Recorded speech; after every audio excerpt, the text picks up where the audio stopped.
Welcome back to another episode of the Six Figure Creative Podcast. I am your host, Brian Hood, and today we have a very wonderful guest that was actually a recommendation of a past guest we had on the podcast, which are some of my favorite guests because usually when we have an awesome guest on the podcast, they recommend the best guest. So Rachel from Green Chair Stories recommended our guest today, Lydia Kerr from Telltale Designs. And Lydia's got an awesome business because she's a designer earning multiple six figures a year, and she just started 4 years ago. And I feel like our audience is going to get a lot out of this because she did the thing that I think is the hardest way to do this, which is she had one foot in a day job that she didn't like, another foot in her design business, trying to match the income of her day job and try to build those at the same time. So while maintaining her day job, she's building her business on the side. And this is the area that I think some people struggle with because they can't figure out how to strike that balance. And I think she did an awesome job of that.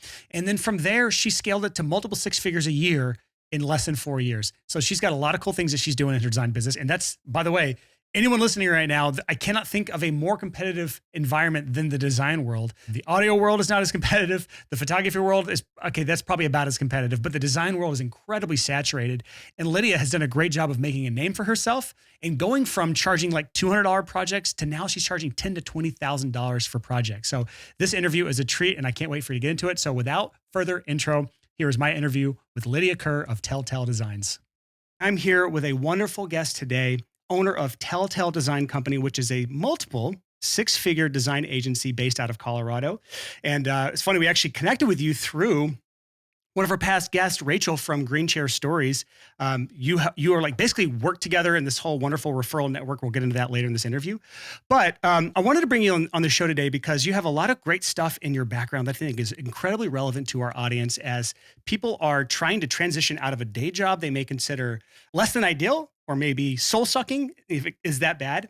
You have a similar story where you came from a day job that you did not love, is the way you put it. You would say not quite soul-sucking, but it was headed that direction.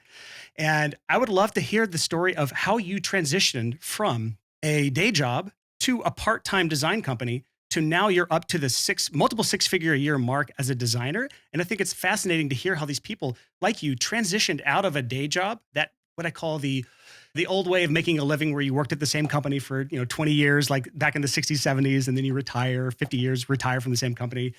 That was your track. You said, no, not for me. I'm gonna plant my flag on the ground and launch my own design business. But you didn't do it the dangerous way of just jumping ship. You did it slowly and surely. And I'd love to pick up the story there where you decided, you know what? I don't want to do this anymore. I want to do this. I want to work for myself.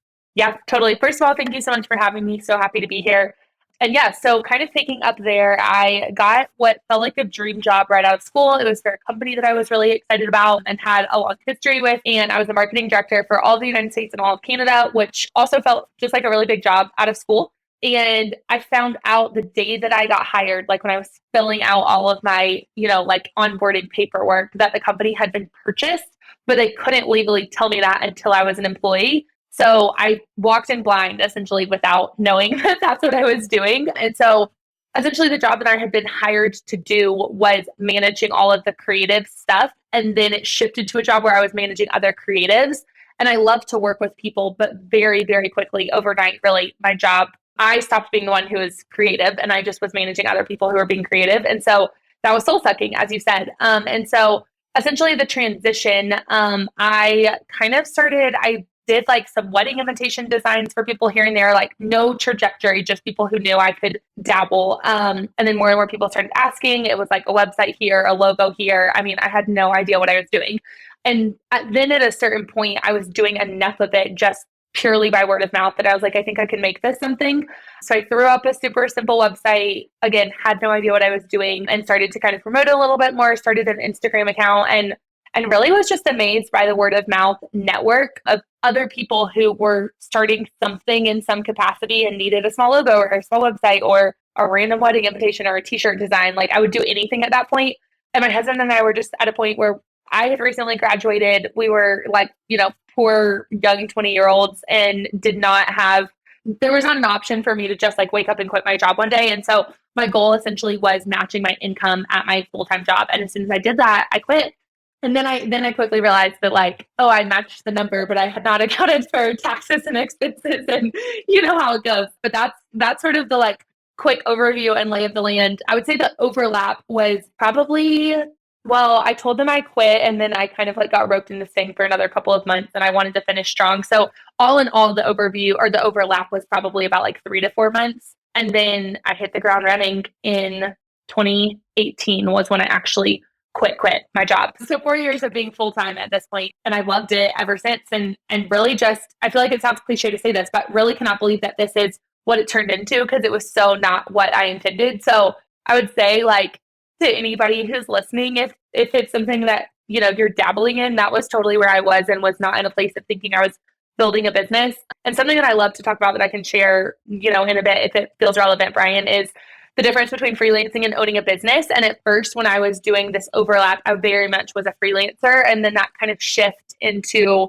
I'm a business owner, I'm a CEO, really happened when I made that jump into full time. I mean, I definitely want to get to that, but I do want to address that transition because it's one thing to hear like kind of the quick breezed over story of like, I was hired at this job that was a dream job. And then it kind of changed because they were acquired and then it slowly kind of went downhill. And then while I decided I wanted to maybe design one day, I launched this side thing that just took off. It's fun to hear the story, but in the thick of it, it's not that easy. And I think anyone right now who's trying to do the day job with the side gig at the same time, they understand that there are some struggles that come along with that. And there's a couple that I wanted to dig into this with you because I'm just curious from your angle, because I know there's multiple paths to success and everyone makes the mistake of thinking that there's only one way of success when in the reality, there's a lot of different ways. But I want to talk about, first of all, how you were finding time on the side to get all the stuff done to build a business on the side. Because it's, again, when you're working a day job, that's at least 40 hours a week, wasn't it? It was probably more. I don't know. Like, I don't want to put words in your mouth, but even the balance on the 40 hours a week with trying to replace that income on the side is no easy task. How are you finding the time to get that stuff done on the side? Yeah, totally. No, it was a lot. So that's the long and short of it, is that it was a lot of late nights. It was a lot of weekends. My husband and I had just recently moved. And so we weren't in a place where we like had a lot of friends, had a super full like list of to-dos at that point. And so I honestly think that overlap happened at such a good time of like, now if I were to do that, I think I would feel like I was missing out on a lot of community events and friends' lives and families' lives and whatever. But we just were at a place where we were new in town. And so kind of had a little bit more wiggle room as you do when you move somewhere. So I worked a lot of nights and weekends. I also am a believer in just getting things done efficiently, obviously well also, but like I like to power through tasks. So I worked on my lunch break some, and I would also sit at my desk. Like, I hope my old boss is not listening to this, but I'd sit at my old desk with like my inbox pulled up and then another browser behind it and my headphones in. And I would be like taking a course on Adobe Illustrator while I was like pretending to send emails to an internal teammate or something. So it was a lot of balancing, and it was honestly a lot of not balancing well. I was working more than I ever want to work again.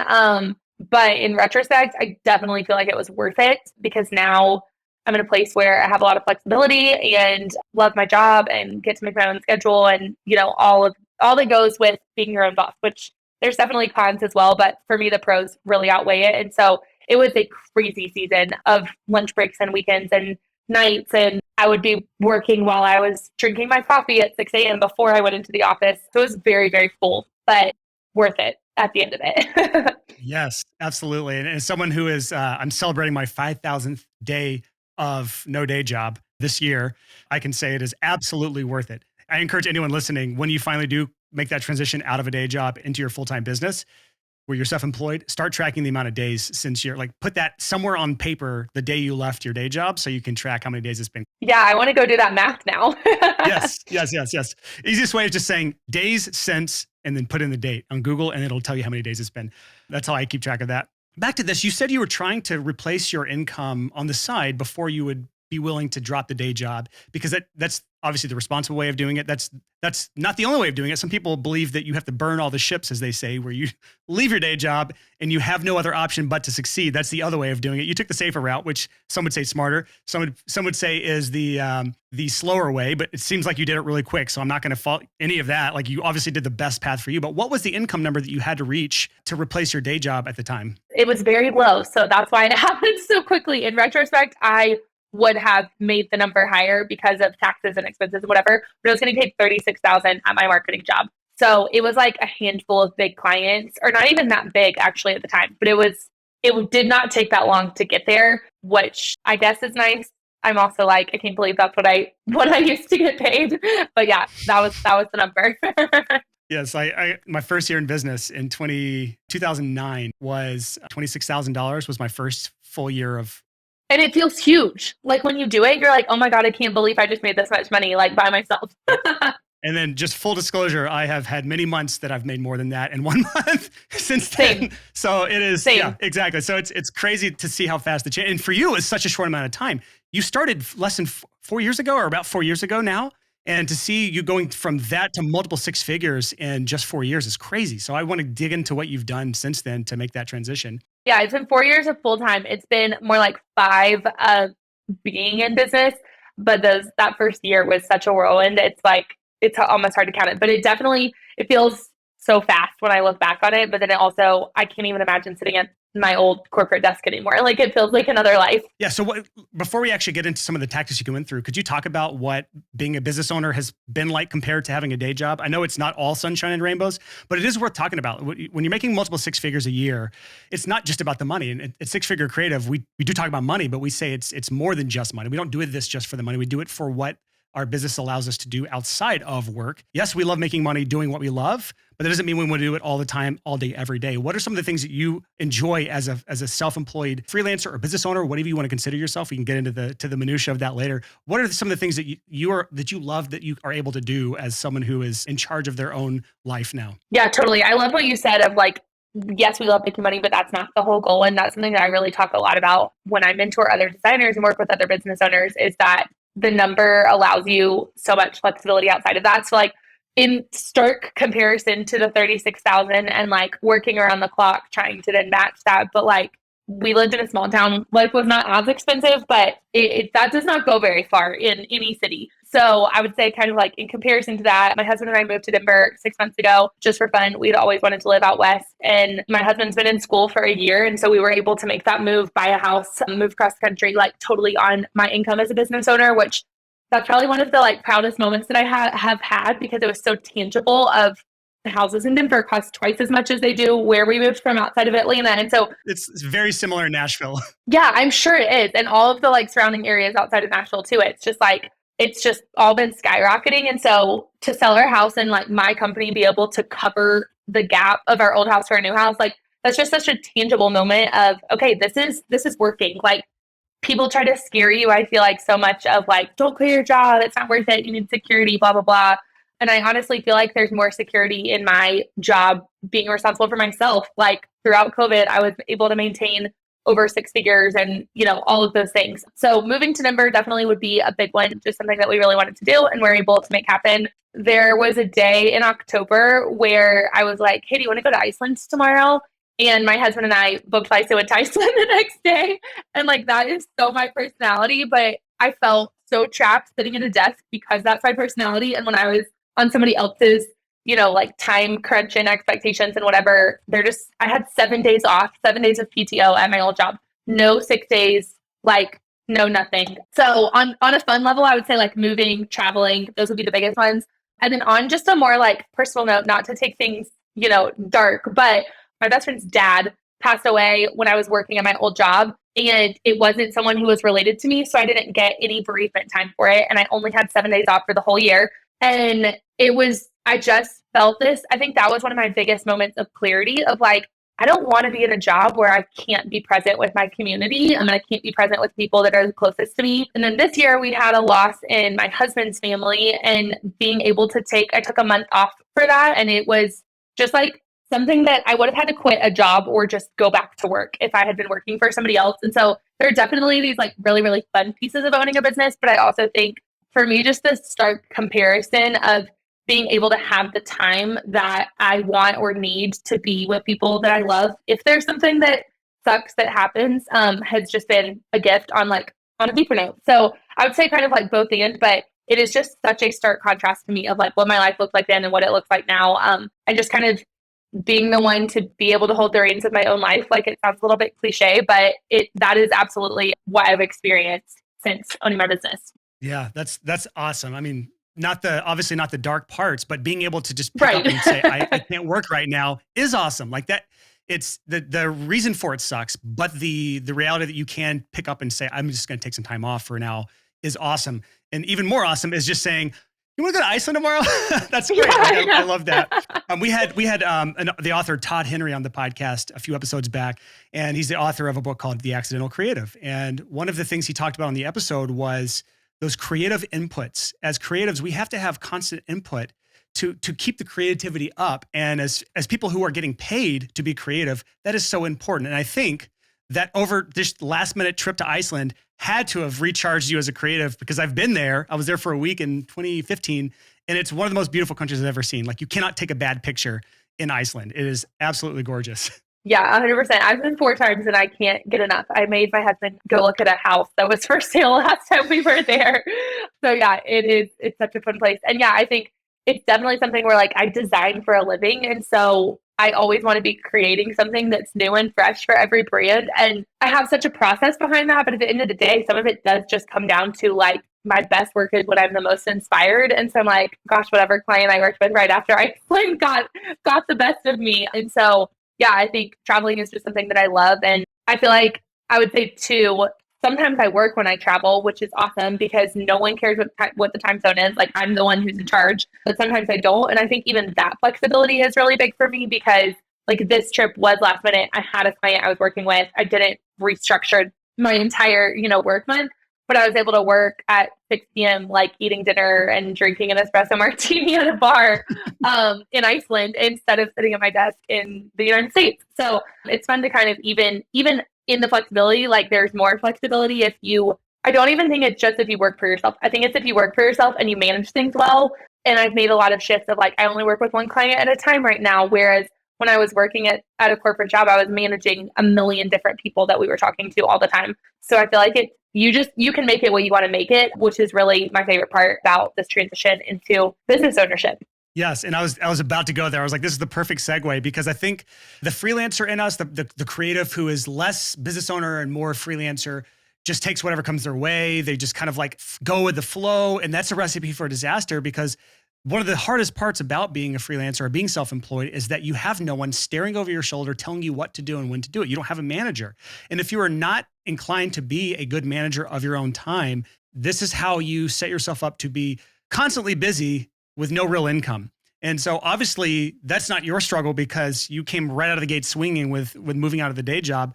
But we do need to talk about this. And I think it's some area that you can shine some light. But I don't want to just dive into it. I do want to actually kind of continue the story, because I think this is the most effective way of learning is through story. And I think that one of the areas I actually want to start at with being a business owner is getting clients.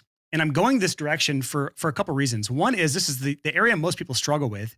2, this is an area I talk a lot about, is what I call the word of mouth death trap. And that's where people are just waiting around for clients to find them instead of actively looking for them. But you didn't fall into the death trap. You were one of the rare few, myself included. 2009, I made it through the word of mouth death trap, meaning I had all my clients through word of mouth, and I got a few clients and I did a great job with those clients, and those people referred me more clients. And so I didn't have to actively market my services back in 2009.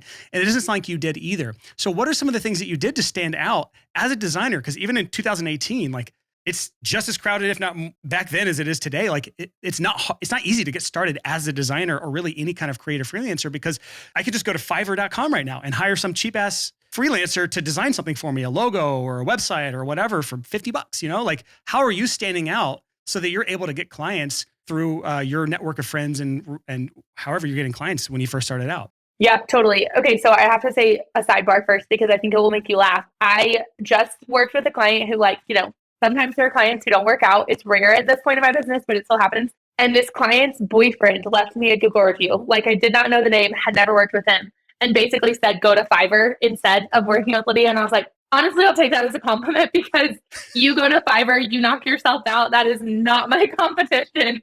So it made me laugh that you just referenced that, because I was like, by all means, Yes. like, you lead the way. But yeah, so as far as getting clients, I think there's a mindset thing here at play a little bit. And like, I feel hesitant sometimes to use that word because I think it can sound inauthentic.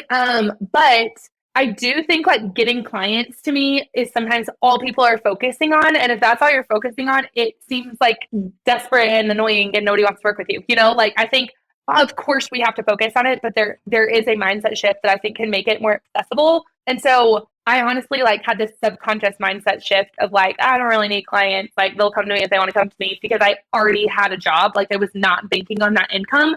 And so I think it allowed me to market what I do really naturally. I could post work on Instagram as I wanted to. I didn't feel the pressure of keeping up with the next thing and the next thing and the next thing. So yeah, it was very word of mouth. I also feel like I come from a pretty like creative circle of people, of just like a lot of people that I know are, I mean, as you associate with people, often they're similarly minded. Like I also love to connect with people who are super different than me, but I feel like my network of people is a lot of people who also were side hustling at this time. They were also miserable in their jobs. And so I think I just got really lucky with the timing of like what I was doing was something that my word of mouth network needed, which isn't always true. And I would say I am my target audience. I also don't think that's true of every business owner. And so I think it was just very natural to me. Like I wish I had a super great like step-by-step thing that I could spell out for you and for listeners right now. But I feel like it really was just supernatural. But then from there was this transition point of like getting people who knew me to work with me. They were paying me, I mean, my first website I charged $200. Like that is not going to make you multi-six figures, No. No, not at all. And I divide that out and I'm like, oh my God, I was getting paid like 20 cents an hour. Like it's not even minimum wage. So that was the first word of mouth. But I think then it evolved enough that it somehow word of mouth is still working well for me. But there was like kind of an in-between period where that was not as successful because my pricing had changed so much and my services and my structure. Like I was working with people who wanted to run a serious business instead of like a blogger who was also working at a bank, which was an awesome client that I worked with when I first started out. But that was the $200 website. Like that's not going to sustain my business. And it's because that client they weren't looking to build a business. Like I would have never told her she should invest $20,000 in a website because it's not going to bring her $20,000 back. So then there was kind of this like dead spell where I was getting like 90% of my clients from Instagram, just posting and hashtags. And maybe Instagram stories were around when I first started, but definitely Reels were, the algorithm was different. Like I don't feel like it was as competitive of a space. It was much easier to just like naturally stumble upon people. So it was kind of like word of mouth to really heavy Instagram. And now it's pretty 50-50 because the clients who work with us experience, I mean, they're paying us $10,000 and $20,000 for our projects and they're experiencing me and my team in a way that they love and they want to refer other people, but it's not a personal network anymore, whereas it was like personal before and now it's more professional. So it's interesting to have watched it kind of transition. But I also would say kind of the other like nugget of maybe advice I would offer is that I really was not afraid to talk about what I did. Once I decided this is what I want to do, I stopped saying I'm a freelancer. I stopped saying I'm a graphic designer. And I started saying I'm a strategist. I'm a business owner. My clients get great results. Like they're seeing an ROI on this investment. And I wasn't afraid to tell friends that. Like, I feel like I hear a lot of people complain that their friends are their worst clients or their friends' friends are their worst clients. But my friends were not referring me to people who were not ready to take their business seriously because I wasn't giving them the information to think that that's how it worked. So I don't know if that's helpful to kind of hear like the journey along the way, but yeah, it definitely has been something that has kind of like ebbed and flowed by season where clients are coming to me from. So there's a famous quote by a pretty famous photographer named Chase Jarvis. I believe that's his name. I could be butchering it. I'm not a photographer. Sorry if I butchered this. And he says, your $500 client will never be your $5,000 client. And I think that's kind of what you experienced in that dead spell between working with your like friends, family, local network, and then trying to make that leap from people that already know you, like you, trust you, to now strangers are hiring you. This is the thing that holds up freelancers more than anything else, is making that transition. And it's no wonder there's a dead spell, because that's a tough thing to do. And I can guarantee you would not be charging 10 to 20 grand for what you're doing for a project if you were still working with just your circle of people around you, because let me take that back. I wouldn't guarantee it. I would say you'd struggle to find a steady supply of clients that would pay those rates if it's just your circle of people. And I'd like to sit in this area for a minute, because I feel like so many of our listeners are stuck in the nickel and dime rates area because they haven't made that transition yet. And I think the most important part about that transition is that you were finally shifting to an area that your clients had like a budget for stuff. And I think this is an area so many people completely ignore. And I'm talking to our core audience back from the six-figure home studio days where they're working with broke bands. They're working with broke musicians who have no real aspirations for what they're trying to do. They have no real direction they're going. They're just wanting to make music. And I'm sorry, but that's not going to pay the bills. And for anyone else who's in another creative field, if you're working with broke clients, you're going to be broke too. There's just no way around it. And I think, Lydia, you know this just naturally, that your clients are all, I guess, businesses. Are they all businesses or people that are going to have an ROI on what they pay you for? Yeah, they are. I would say most of them at this point are businesses that have a couple of employees, which doesn't feel like a necessity at all, but it's interesting to watch my audience shift. So like at this point, most of the people that we're working with, there will be an owner of the company, but then we'll be working with like a studio manager or somebody else that's the direct contact for the project. Not occasionally, still I would say like 30 to 40% of clients are a one-person business, but they're not 22. They're not doing this for fun. They're not doing this out of their parents' basement. They are saying, I'm doing this. Like one of my favorite clients works for Amex full-time and makes great money and is starting a business, but has the job security to decide when they're ready to quit their job and start doing this. You know what I mean? Like they're established in their careers. And so that's what I would say. It's almost just like a stage of life thing. Like somebody can start a business in a way that's kind of scrappy when they're 35 and it's going to have a way different budget than the people who start their business when they're 22. And I was working with a lot of photographers at first. And I feel like so many photographers do that right out of school. $5,000 feels like all the money in the world to them. And so they're never going to pay you that much. And my prices were way higher than that. Or as my business grew, they evolved to get to that point. So I would say it's almost like establishing career paths, even if that career path is going to do a 180 with their business. So like the bands, if it's people who have gotten back together after performing a while ago, but they're ready to take it seriously and they're all putting money behind it, like, and energy, it's not just money, it's like all that comes with that. That is so different than somebody who's just doing this for fun to see where it goes.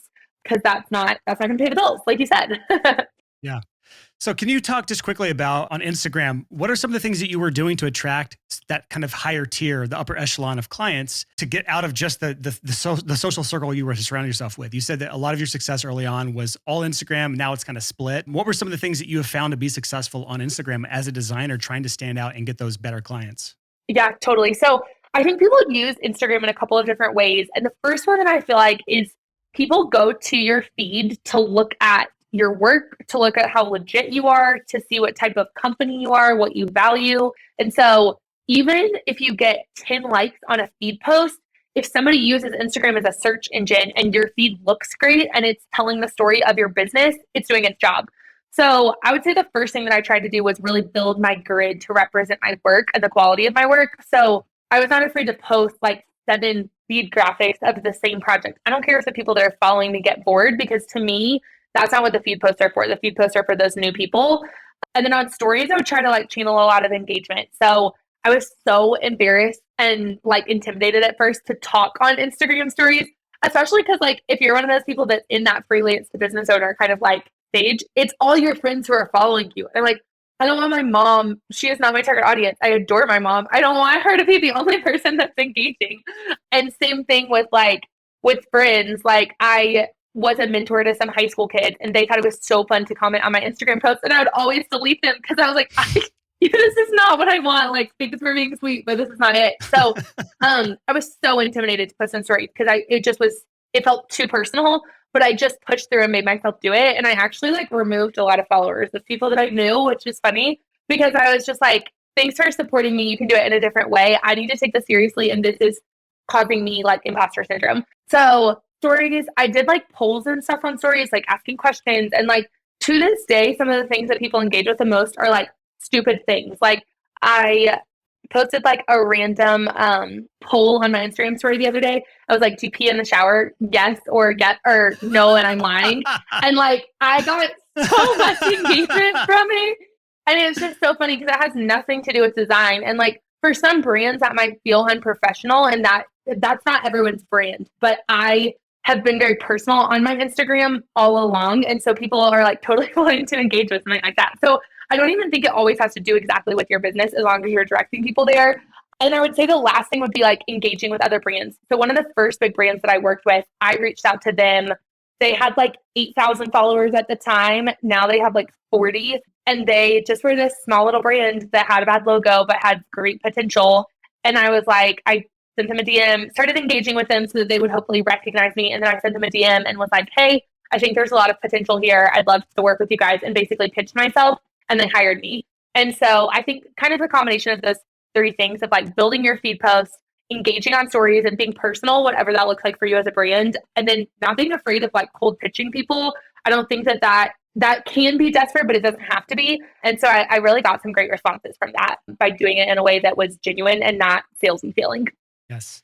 Those are all great. This is some, I feel like our audience is having some good aha moments at this point. As long as they keep the pea shower polls to a minimum and not be too unprofessional, and they blend it. They blend it. You got to have the pro and make sure it matches your brand. Yeah. Don't just rip off Lydia. So you talked about that transition point from freelancer to business owner. And I feel like a good place to also talk about this transition is in pricing. I feel like so many of our listeners are stuck in the perpetual freelancing pricing, which is like bottom of the barrel, competing with Fiverr or their local competitors, the couple $100 here and there, the nickel and dime projects. How did you get the confidence to charge 10 and 20 grand for a project as a designer, where so many people are struggling to even have the confidence to charge a 500 or 1,000? Yeah, great question. So I'll say one of the biggest things for me was realizing that a lot more people could say no to me if my prices were higher, and I would still make the same thing. So like literally just thinking about it logically, you don't need as many clients if your prices are higher. And so I think I was not really afraid of people telling me no. And I think so often people, if you're making $500, you need every flipping client that comes your way, because that's the only way you can pay your bills. Whereas if you book one $20,000 project, you could do 2 of those a year, and I would have been able to have the same take-home salary that I was at my old job. Like if I wanted to restructure my business and work 1 day a week, I mean, I could keep that salary matched. And so I think just like literally putting numbers on paper, I'm a very visual person. And so getting out a notebook and being like, this is what I always tell people to do, getting out a notebook and being like, what do I want to make in a year? So the first time I did this, I was like, I want my business to make $100,000. And then I said, okay, how many clients do I want to work with? And I was like, I think I want to work with like 10 to 12. So just for like easy numbers, I was like, if I want to make $100,000 a year, work with 10 clients, I need $10,000 a client. And so I just had a very tangible goal that I was seeking out. And I could have, hundreds of people say no for a $100 project to end up to be that. And so I think putting numbers on paper, making a very specific goal. And the other thing I realized is that there is so often like a respect that comes to prices being higher. Like I have an example of a couple of different web developers that I've worked with, and there's a really high price one, a middle one, and a low price one. And depending on the project, I definitely recommend different ones. The low price developer, I do not like the experience of that partnership near as much as I do the high touch one. And so at this point, I'm willing to pay for the high price one every single time. I recommend it to my clients. Like that is worth it to me. And I think I just have this moment of like, gosh, if I view it that way, I can't be the only one. And then I honestly just kind of tried it. And I feel like another thing that I always recommend to people, you can always walk back down. You cannot go back up. So like my first big client, I say is like in the multiple, I would even say like over 5,000. The first big client, I think I said the price was like 8,500 and their budget was like 6,000, which first of all, I've realized that nobody's budget is what they say it is. They have no idea what they're talking about. You tell them what they need, and often they're willing to pay for it. But it also was something where they were like, gosh, like, let me think about it. I was really hoping to stay closer to 6,000. And I was like, okay, what about 7,500? Like I can meet you in the middle. This is a newer service for me. I'm willing to flex with you. That's not something that I do anymore as an established business owner, but like, it is so much easier to discount than it is to try to raise those prices later. And I think oftentimes people are scared of discounting. And I wouldn't like go out here yelling left and right to discount everything.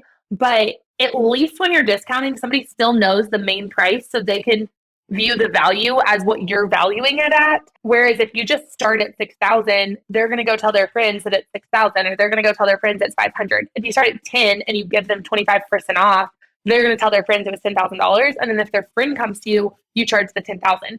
So it was something where I definitely did it gradually. Like, I mean, at one point I was charging 10,000 flat for like a flat repricing. Nothing was custom for a brand and a website. And it felt like the biggest thing in the world to me. And now that's what strategy costs. You know what I mean? Like it is so gradual, but I think all of those kind of like, again, just almost like perspective shifts over time and putting numbers on paper, those were the most helpful things for me.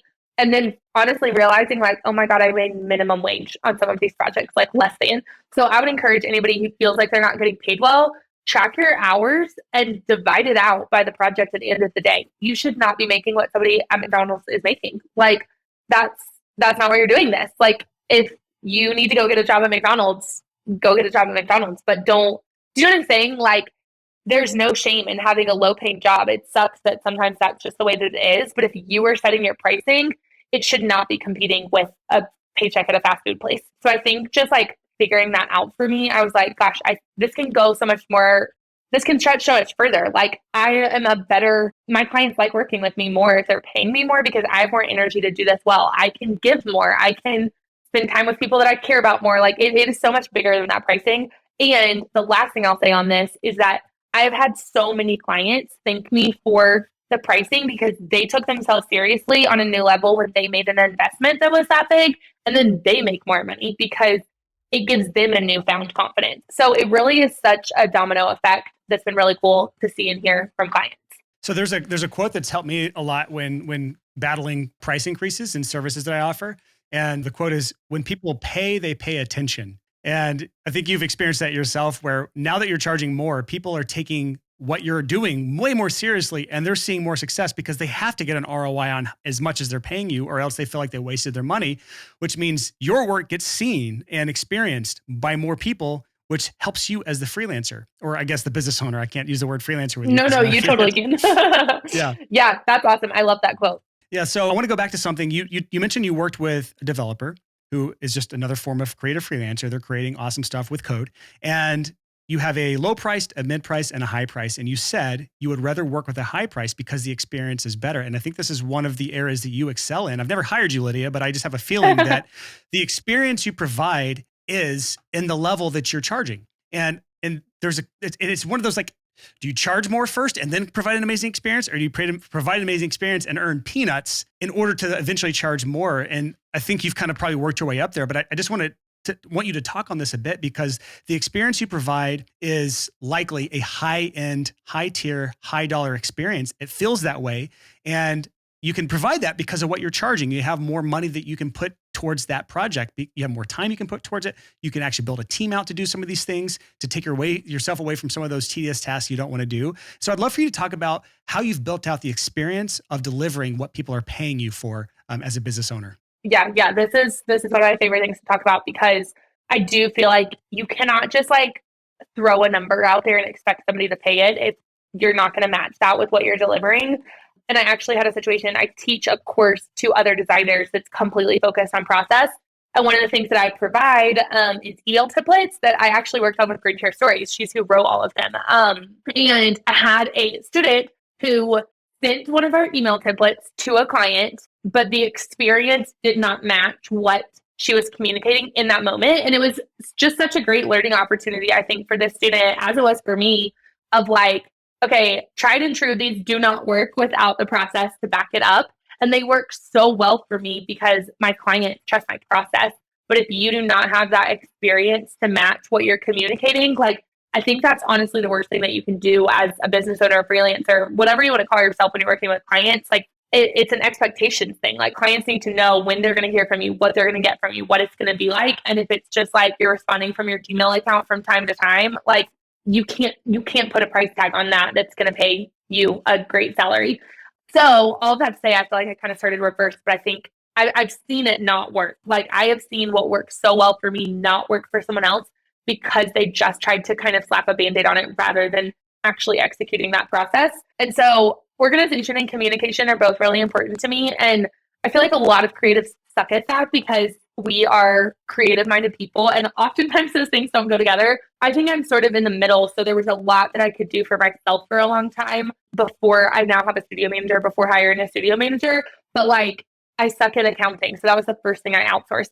So I would say if you're bad at a process, like, as soon as you can, hire someone to help you, because that is the biggest pivot piece, I think, in raising your prices.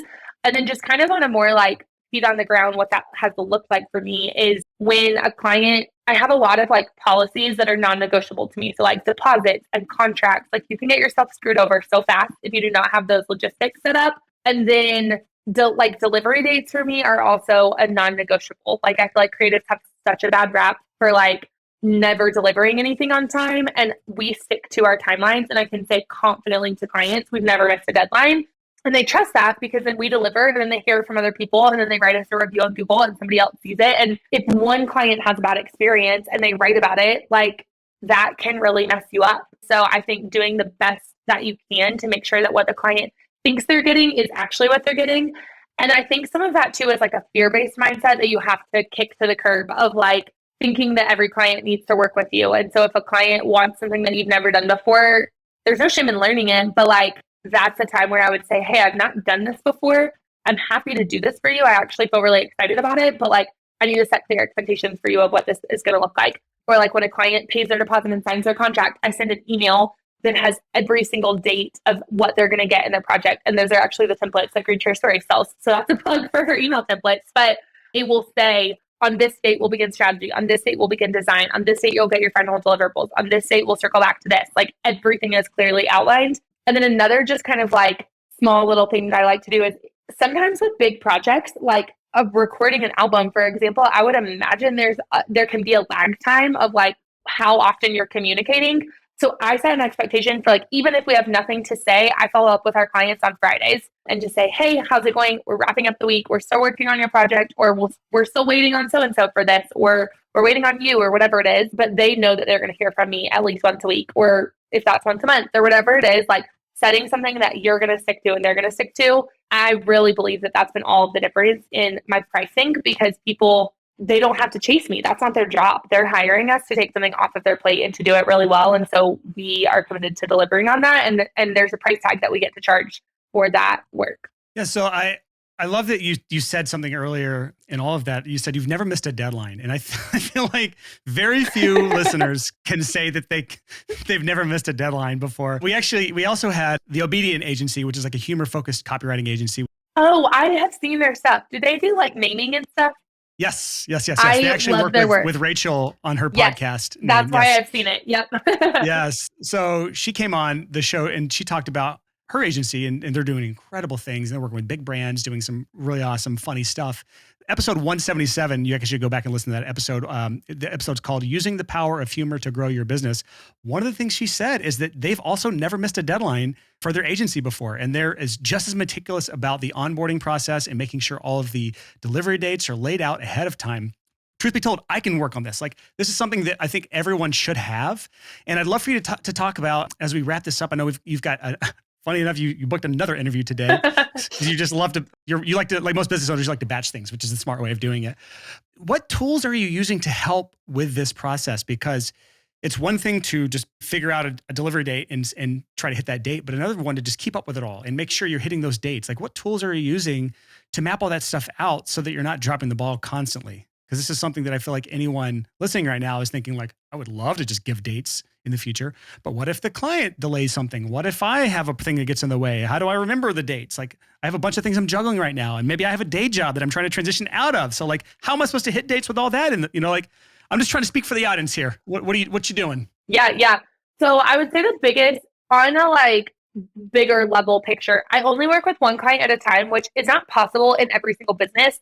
And this actually also is something that I kind of adapted from Rachel at Green Chair, but both of us only work with one client at a time. And I love that. Yeah.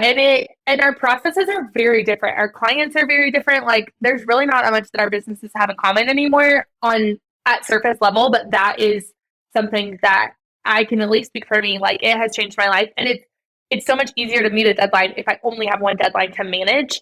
Again, I know that's not possible for every creative industry, but for design, it's worked really well. That was an incentive for me to raise my prices, because if I was only going to work with one client at a time, I had to charge more like immediately.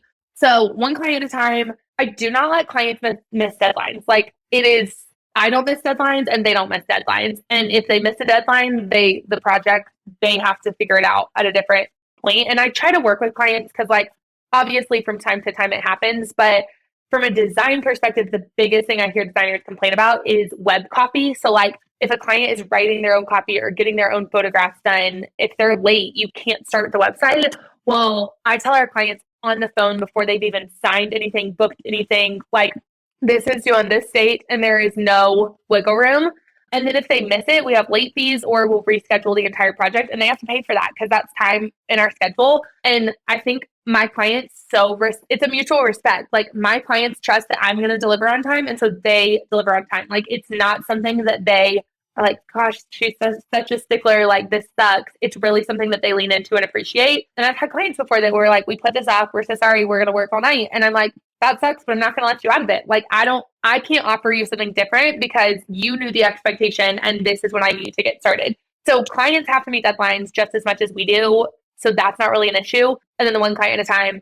The other thing is I do build in buffer time. So I think a lot of times people will hear a client say, I need this on this date, and they'll just say, okay, instead of saying, well, here's my timeline. Like, I think that's honestly one of the biggest differences between a freelancer and a business owner is with a freelancer, like, your client is really more positioned as the boss.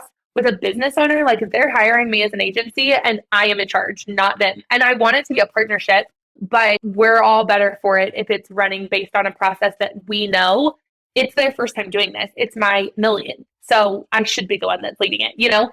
So I would say those are more the like overarching things. And then just on a like more logistical standpoint, I use Honeybook for invoicing and like client management. It has like all of our files in one place. It has all of our contracts in one place, payments, all that. That's worked super well for me. And then my most recent find that is, I think my favorite thing of 2021 is Basecamp. I used to use Asana and I loved it. And I used the free version of Asana.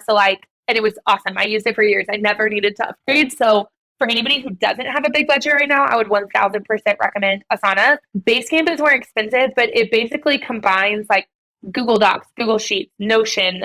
What's the other one I just said? Asana, like, etc. It's all in one place. And so it has all of our timelines. It has every single step. So the client can see our timeline and we can also. So there's really no excuses for anybody to get behind. There's also like a chat room in there, which I love because you don't have to always start an email of like, hey, Brian, I hope you're having a great Tuesday, like blah, blah, blah. You know what I mean? You can just kind of like get to the point and ask for quick information. So Basecamp is my like number one thing that I love. And it is a little more expensive. I think it's like $100 a month or something, but now it sounds like I'm advertising. I have no anything for them. I just love it. But I think it doesn't matter what your system is. Oh, so if anyone's been listening to this podcast, they know that I've been pushing ClickUp like nonstop this whole year. So like you can pitch away because this, again, we've got no incentive other than to help our audience. So you can pitch away because it's helping your business. Yeah. And I mean, I would say like, I've heard great things about ClickUp. I've heard great things about mondaygood.com. I love Asana. People have Trello. Like, it literally does not matter what the system is. It just needs to be something that works well and that you're going to stick to. Like, I know that I suck at remembering things. And so I need a system. Like, I also have a paper calendar at my desk at all times. And I need both of them. And then I also have everything synced to my phone calendar. Like, it really isn't about three places. And I know that that's what I need to work well. Some people, whiteboard works well. Like, I don't think it matters what it is. It just has to be something that works. And I think the other thing, a lot of people on bigger creative projects, regardless of the industry, will have a start date and a finish date. I find when you're working with a client, you really need those benchmark dates in the middle because it's not just up to you. You almost always need something from the client also. And so I think I break it up into phases. So we have like a strategy or like a vision casting phase, a strategy phase, a visual identity phase, a web design phase, a print phase, like blah, blah, blah. And those phases all have their own timelines inside of the big timeline. And that's been really, really, really helpful because clients know what their deadlines are based on those phases. And then it's just very straightforward. So I think keeping it simple, but in a way that like is how your personal brain works has been the most important thing to me. Because like there are other designers who Basecamp would never work for them. They would rather use it all on paper. Like it literally doesn't matter. It just needs to be a system.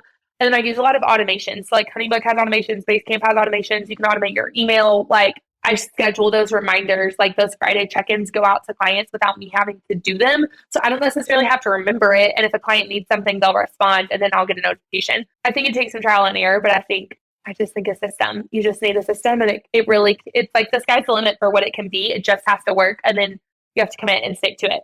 Yes, I think for anyone listening right now who has pretty much nothing in place, which is a lot of our listeners, just start somewhere. It can be a free Asana account. It can be a free ClickUp account. You can dive right into a paid Basecamp account if you wanted. Like, it doesn't matter. Your first version of this doesn't have to be what Lydia has for her businesses. Like, she has put time, effort, and energy building this over a long period of time. And especially if you're newer, you don't even fully understand your own process, because a lot of times you're figuring out what is going to work best. So just start with something and slowly add on to it over time. But I think the most important part about this is if you put a deadline in there for your client that the project timeline the overall project timeline depends on, then you have to stick to that. And there has to be some sort of penalty associated with it. And you have to be willing to put your foot down. And I think that Lydia, you talked about that. You have late fees or some sort of fees associated with missed due dates, potential reschedules of the entire project, which I've had to do in my past, where like the client will not finish in time. And so we'll have to put it 6 months into the future because that's the only date in my calendar that's available. And I think a lot of people, what they do is they just bend over backwards and say, you know what, it's not a big deal. I'll let this slide this time, but don't worry about it. And that only hurts you and your future projects and all your other clients. So I think that's a huge part. Yeah, I think another big thing that I do is I require everything before we start. So like when designers and other creatives are like, well, we can start blah, blah, blah. Like that's a bigger incentive to my clients than the late fees. Like I don't charge late fees hardly ever because our clients just don't miss deadlines because they want the project done. Like they hired you because they want to work with you. And so we will not start until we have what we need in hand. And I think that really can apply to any industry and goes a really, really long way. Yeah. And the other thing is you communicate those deadlines before they've ever signed on. So they agreed to it before they've even handed over the cash. So they cannot say something after that because you've over communicated. Now, one more thing about Basecamp or whatever project management you prefer, you can insert anyone here. Are you using a lot of templates in there? So like when you get a client, you just load up a template and it has a lot of this stuff pre-laid out ahead of time to save time? Or are you setting up projects custom every single time? So to be honest, I have a phenomenal studio manager and she does all of it and I don't even know. I said I want to switch to Basecamp and then the next thing I knew we were on Basecamp.